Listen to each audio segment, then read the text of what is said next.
à l'époque de Omar ibn Khattab, il avait envoyé certaines personnes dans une expédition.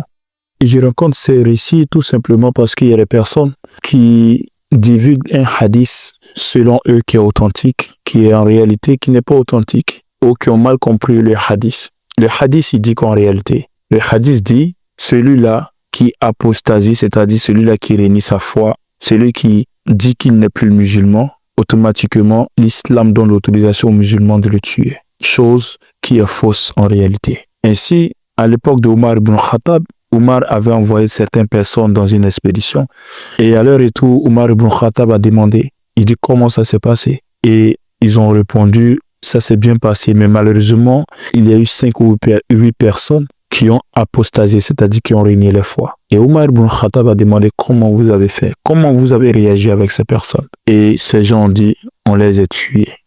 Et Omar ibn Khattab se met en colère, il dit, mais comment vous pouvez agir ainsi? Comment vous pouvez tuer des personnes qui ont renié la foi? Il dit, même moi, Omar ibn Khattab, si quelqu'un renie sa foi, je ne le tue pas. Je le garde jusqu'à ce qu'il revienne à la raison. Ou bien je le garde en tant que prisonnier de guerre, mais je ne le tue pas. Comment vous avez osé tuer ces personnes? Et Omar ibn Khattab s'est adressé à Dieu. Il dit, Ya Allah, je ne suis pas coupable. Je lave ma main de ce qu'ils ont fait. Je ne les ai pas envoyés pour faire ceci. Et il y a plusieurs deux récits où Omar ibn Khattab agit ainsi. Et ces musulmans qui ont fait ce genre de choses, ce sont les musulmans qui n'ont pas compris l'islam, qui sont partis en mission et qui ont agi de leur propre chef et non sur le commandement de Omar ibn Khattab.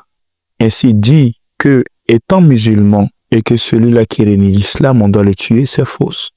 Mais la meilleure manière de comprendre ce hadith, c'est lorsque quelqu'un renie sa foi, il n'est plus musulman et qu'il se met avec les ennemis de l'islam pour combattre les musulmans, alors automatiquement il devient un ennemi.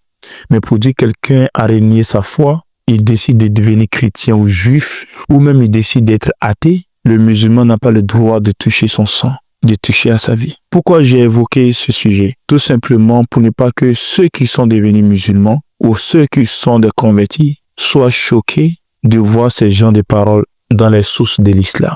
Et pour que ces personnes soient averties des choses qui sont fausses, des choses qu'on impute au prophète alayhi salam.